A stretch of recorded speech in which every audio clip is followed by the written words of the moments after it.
क्या ब्रज में जन्म लेने वाला हर व्यक्ति पूजनीय है? और क्या ब्रज में प्राण त्यागने वाला व्यक्ति मोक्ष पाता है? श्री प्रेमानंद महाराज जी की प्रेरणादायक कथा। गुरु श्री प्रेमानंद महाराज जी के आश्रम में अनेक भक्त जन प्रतिदिन दर्शन और सत्संग के लिए आते थे। एक दिन एक युवा शिष्य ने विनम्रता पूर्वक गुरु जी के चरणों में प्रणाम किया और पूछा, गुरुदेव, क्या ब्रज में जन्म लेने वाला हर व्यक्ति पूजनीय होता है? और क्या जो व्यक्ति ब्रज में प्राण त्यागता है उसे निश्चित रूप से मोक्ष प्राप्त होता है? गुरुजी ने मुस्कुराते हुए शिष्य की ओर देखा। उसके चेहरे पर जिज्ञासा स्पष्ट झलक रही थी।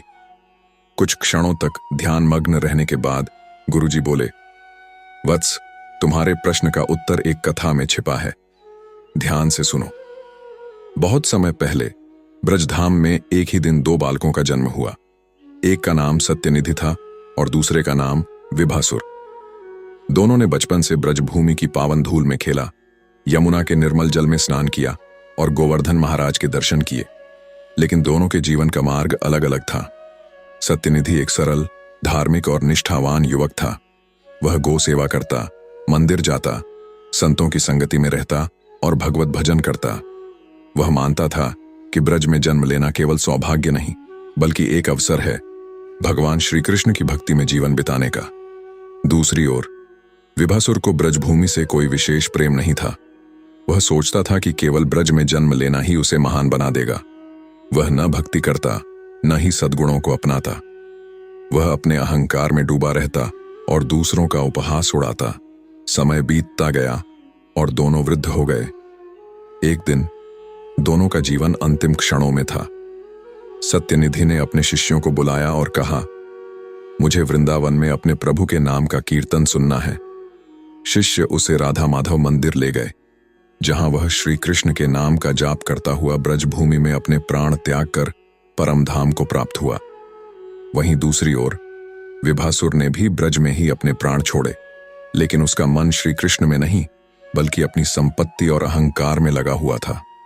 उसके प्राण तो ब्रज में निकले, लेकिन चित्त में भक्ति का भाव नहीं था। अतः वह बार बार जन्म मृत्यु के चक्र में फंसता चला गया। गुरुजी ने कथा समाप्त की और शिष्य से पूछा, वत्स, क्या तुम समझे? शिष्य ने सिर झुकाते हुए कहा, गुरुदेव, मैं समझ गया कि केवल ब्रज में जन्म लेना या मृत्यु प्राप्त करना मोक्ष की गारंटी नहीं है। यह तो हमारे कर्मों और भक्ति पर निर्भर करता है। गुरुजी ने मुस्कुराकर कहा, सही कहा। ब्रज की भूमि पवित्र अवश्य है, लेकिन केवल जन्म लेने से कोई पूजनीय नहीं बनता।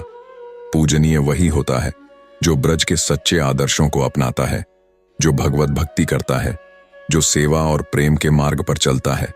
और मोक्ष, ब्रज में मृत्यु अवश्य ही सौभाग्य की बात है, लेकिन यदि मन और आत्मा श्री कृष्ण में लीन नहीं है तो केवल शरीर छोड़ने से मुक्ति नहीं मिलती।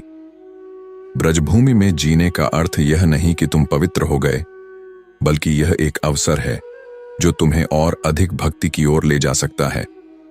यदि इस अवसर का सदुपयोग नहीं किया तो ब्रज में भी जन्म लेकर कोई लाभ नहीं। शिष्य ने गुरुजी के चरणों में सिर रख दिया और बोला, गुरुदेव, मैं अब यह भूल नहीं करूंगा कि स्थान से अधिक महत्वपूर्ण मन और कर्म होते हैं। मैं अब केवल ब्रजभूमि में रहकर ही नहीं बल्कि सच्चे हृदय से भगवान की भक्ति करूंगा। गुरुजी ने आशीर्वाद दिया और समस्त शिष्यों ने राधे राधे का जय घोष किया।